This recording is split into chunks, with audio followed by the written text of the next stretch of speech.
1 Samuel അദ്ധ്യായം 24. സാവൂളിനെ വെറുതെ വിടുന്നു. ഫിലിസ്ത്യരെ തുരത്തിയതിനു ശേഷം മടങ്ങി വന്നപ്പോൾ ദാവീദ് എൻഗേദിയിലെ മരുഭൂമിയിലുണ്ടെന്ന് സാവൂളിന് അറിവ് കിട്ടി. ഉടനെ അവൻ ഇസ്രായേലിൽ നിന്ന് തെരഞ്ഞെടുത്ത് 3000 പേരെ കൂട്ടിക്കൊണ്ട് ദാവീദിനെയും അനുചരന്മാരെയും അന്വേഷിച്ച് കാട്ടാടിൻ പാറകളിലേക്ക് പോയി. അവൻ വഴിയരികിലുള്ള ആലകളിലെത്തി അവിടെ ഒരു ഗുഹയിൽ വിസർജനത്തിനായി കടന്നു. അതേ ഗുഹയുടെ ഉള്ളറയിലായിരുന്നു ദാവീദും അനുയായികളും ഒളിച്ചിരുന്നത്. ദാവീദിനോട് അനുയായികൾ പറഞ്ഞു, ഞാൻ നിന്റെ ശത്രുവിനെ നിന്റെ കയ്യിൽ ഏൽപ്പിക്കും. നിനക്കിഷ്ടമുള്ളത് അവനോട് ചെയ്യാം എന്ന് കർത്താവ് അങ്ങയോട് പറഞ്ഞിരുന്ന ആ ദിവസം ഇതാണ്. ദാവീദ് എഴുന്നേറ്റ് സാവൂളിൻ്റെ മേലങ്കിയുടെ അറ്റം പതുക്കെ മുറിച്ചെടുത്തു. അതോർത്ത് അവൻ പിന്നീട് വ്യസനിച്ചു. അവൻ അനുയായികളോട് പറഞ്ഞു, എൻ്റെ യജമാനെതിരെ കൈ ഉയർത്താൻ അവിടുന്ന് ഇടവരുത്താതിരിക്കട്ടെ. എന്തെന്നാൽ അവൻ കർത്താവിൻ്റെ അഭിഷിക്തനാണ്. ഇങ്ങനെ പറഞ്ഞു ദാവീദ് തൻ്റെ അനുയായികളുടെ മേൽ നിയന്ത്രണം ചെലുത്തി സാവൂളിനെ ആക്രമിക്കാൻ അനുവദിച്ചില്ല. സാവൂൾ ഗുഹയിൽ നിന്നിറങ്ങി തൻ്റെ വഴിക്ക് പോയി. ദാവീദും ഗുഹയിൽ നിന്ന് പുറത്തിറങ്ങി, എൻ്റെ യജമാനായ രാജാവേ എന്ന് സാവൂളിനെ പുറകിൽ നിന്ന് വിളിച്ചു. സാവൂൾ തിരിഞ്ഞു നോക്കിയപ്പോൾ ദാവീദ് സാഷ്ടാംഗം വീണ് വിധേയത്വം കാണിച്ചു. അവൻ സാവൂളിനോട് ചോദിച്ചു, ദാവീദ് അങ്ങയുടെ ശത്രുവാണെന്ന് പറയുന്നവരുടെ വാക്കുകൾ അങ്ങ് കേൾക്കുന്നതെന്തിന്? കർത്താവ് ഇന്ന് ഈ ഗുഹയിൽ വെച്ച് അങ്ങയെ എൻ്റെ കയ്യിൽ ഏൽപ്പിച്ചതെങ്ങനെയെന്ന് അങ്ങ് തന്നെ കണ്ടില്ലേ? അങ്ങയെ കൊല്ലണമെന്ന് ചിലർ പറഞ്ഞെങ്കിലും ഞാനത് ചെയ്തില്ല. എൻ്റെ യജമാനെതിരെ ഞാൻ കൈ ഉയർത്തുകയില്ല. അങ്ങ് കർത്താവിൻ്റെ അഭിഷിക്തനാണെന്ന് ഞാൻ അവരോട് പറഞ്ഞു.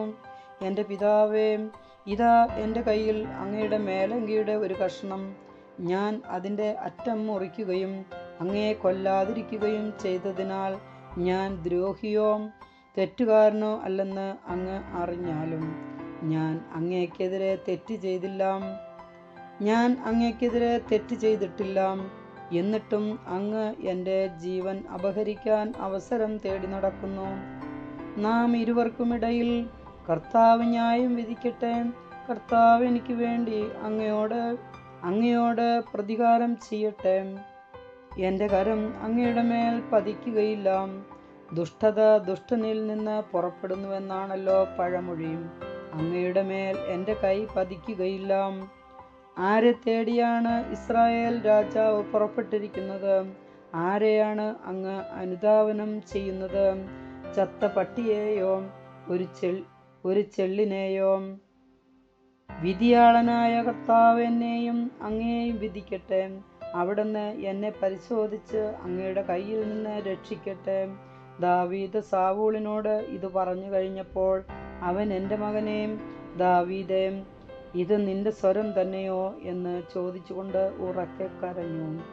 അവൻ ദാവീദിനോട് പറഞ്ഞു, നീ എന്നേക്കാൾ നീതിമാനാണ്.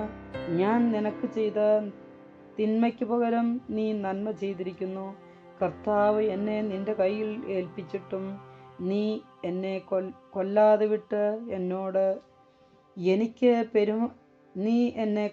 വിട്ട് എന്നോട് എങ്ങനെ പെരുമാറിയെന്ന് ഇന്ന് നീ കാണിച്ചു തന്നു. ശത്രുവിനെ കയ്യിൽ കിട്ടിയാൽ ആരെങ്കിലും വെറുതെ വിടുമോ? ഇന്ന് നീ എനിക്ക് ചെയ്ത നന്മയ്ക്ക് കർത്താവ് നിനക്ക് നന്മ ചെയ്യട്ടെ. നീ തീർച്ചയായും രാജാവാകുമെന്നും ഇസ്രായേലിൻ്റെ രാജ്യത്വം നിന്നിൽ സ്ഥിരപ്പെടുമെന്നും എനിക്കറിയാം. ആകയാൽ എനിക്ക് ശേഷം എൻ്റെ സന്തതിയെ നിർമൂലമാക്കി എൻ്റെ നാമം എൻ്റെ പിതൃഭവനത്തിൽ നിന്ന് നീക്കം ചെയ്യുകയില്ലെന്ന് കർത്താവിൻ്റെ നാമത്തിൽ നീ എന്നോട് സത്യം ചെയ്യണം. ദാവീദ് സാവൂളിനോട് അങ്ങനെ സത്യം ചെയ്തു. സാവൂൾ കൊട്ടാരത്തിലേക്ക് പോയി. ദാവീദും അനുയായികളും സങ്കേതസ്ഥാനത്തേക്കും പോയി. കർത്താവിൻ്റെ വചനം.